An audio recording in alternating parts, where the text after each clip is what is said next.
پہلے ان کے لیے درسگاہ لگائی گئی، ڈیسک رکھی گئی، تکوائیاں لائی گئی. یہ کیا ہے؟ یہ اللہ کی کتاب قرآن مجید کے بعد جس کتاب کا مرتبہ ہے اسے بخاری شریف کہتے ہیں. وہ ابھی یہاں درس دیا جائے گا، دینے والی ذات دے گی، سننے والی جماعت سنے گی. بڑی اس کی فضیلت ہے جس کے لیے گھنٹوں چاہیے بیان کرنے کے لیے. مختصر وقت میں بتانا چاہتا ہوں، آپ کی ذہن کو ٹھیک کرنے کے لیے ان علماء کو حکایت کی نگاہ سے نہ دیکھیں. ان کی بڑی شان ہے جس کے بارے میں میرے حبیب نے پیغام دیا. آقا تشریف لے جاتے ہیں، وہ پڑھنے والے، ایک پڑھانے والے معلم جلوہ بار ہیں جن کے سامنے رسول اللہ کی یہی حدیث بخاری شریف رکھی ہوئی ہے اور طلبہ موجود ہیں. مسجد نبوی شریف کا سین ہے، وہاں بیٹھ کر کے اللہ کے رسول کی وہ حدیث پڑھ رہے ہیں. قال قال رسول اللہ صلی اللہ علیہ وسلم، یہی ذکر ہو رہا ہے. اللہ کے رسول نے فرمایا یہ مجلس اس مجلس سے بہت بھلی ہے. یہ مجلس، یہ جماعت اس جماعت سے بہت درجے رکھتی ہے. اور میرے آقا وہاں بیٹھے نہیں تھے اور ان کے پاس آ کر کے اللہ کے نبی امام الانبیاء ان طلبہ کے بیچ میں بیٹھ گئے. تشریف رکھی میرے آقا نے، کہا تم ذکر پڑھو، تم حدیث پڑھو، تم اللہ کا کلام پڑھو. میں اس کلام کو سنتا ہوں اس لیے کہ اہل علم سے اللہ راضی ہوتا ہے. علم والوں پر رب کی مہربانی اور کرم نوازی ہے. اس سے پتا چلا کہ ان علماء کی شان بہت بلند ہے، یہ طلبہ کی شان بہت بلند ہے. اس لیے ان عالموں کی عزت کیا کریں، ان کی قدر کیا کریں. الحمدللہ اگر قدر کریں گے تو انشاءاللہ تعالی آپ کامیاب و کامران رہیں گے. صرف 2 منٹ بچے ہیں. میرے حضرت نے جو حکم فرمایا تھا الحمدللہ 12 منٹ میں کھڑا ہوا، 20 منٹ ہوئے ہیں، مکمل کر رہا ہوں. آپ بالکل دل جمعی کے ساتھ بیٹھیں، سنیے، ان کی قدر کریں. میرے آقا کی حدیث ہے من علم علما فنشرہ.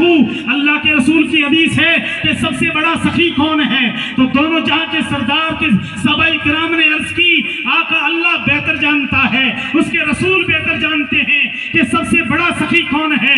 تو امام الانبیاء کے صحابہ کرام نے جب یہ فرمایا تو ہمارے اور آپ کے آقا نے یہ فرمایا کہ سب سے بڑا سخی باری تعالیٰ کی ذات ہے، یعنی اللہ وحدہ لا شریک سب سے بڑا سخی رب ہے. اس کے بعد میں مصطفیٰ کریم میری ذات، مجھ سے بڑا کوئی سخی نہیں اس جہاں میں. اور اس کے بعد میں سب سے بڑا سخی وہ ہے جو علم سیکھے پھر علم سکھائے. بہت بڑا سخی حضرات، جو علم سیکھے اور علم سکھائے اس سے بڑا کوئی سخی نہیں. حضرات کہنے کا مقصد یہ ہے، میں بلا تمثیل کہنا چاہتا ہوں، اس بزرگ کے دیار میں ہم ہر سال آتے ہیں. اس ادارے کی آپ تعاون مدد کیا کریں. بس یہی آخری پیغام دے کر کے گفتگو کو سمیٹوں. حضرات یہ سید بخاری دولہ جو دنیا سے وصال کر گیا، جسے سید کبیر شاہ علیہ رحمہ کے نام سے ہم آپ جانتے ہیں، یہ کوئی عام کلندر نہیں تھا. قسم وحدہ لا شریک کی 4 بجے اٹھ کر کے تہجد کے لیے مصلی بچھاتے تھے، اللہ اللہ کی ضربیں لگاتے تھے.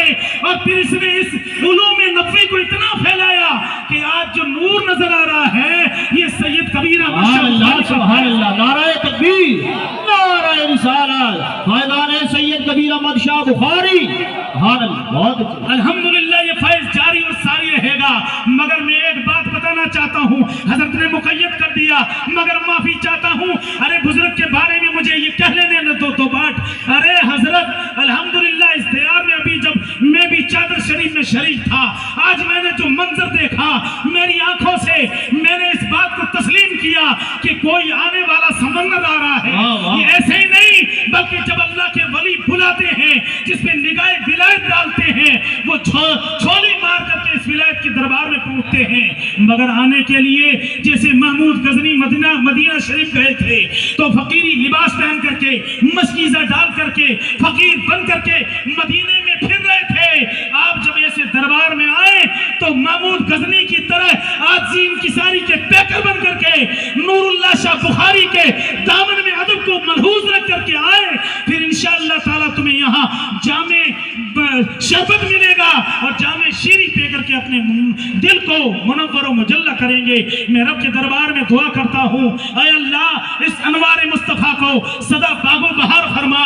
جس کی سنگ بنیاد حضور مفتی اعظم راجستھان نے رکھی تھی، یہ ادارہ کھلتا رہے، پھلتا رہے، پھولتا رہے اور اس کے معاونین مددگار سدا باغ و بہار اللہ رکھے. اللہ تعالیٰ کے دربار میں ہیں کہ پیران پاگارا کے صدقے, روزے دھنی رہبر کے صدقے اللہ تعالیٰ ہماری جماعت کو اور دیگر جتنی بھی جماعتیں ہیں اہل سنت و جماعت کی اللہ انہیں آباد و شاد رکھے.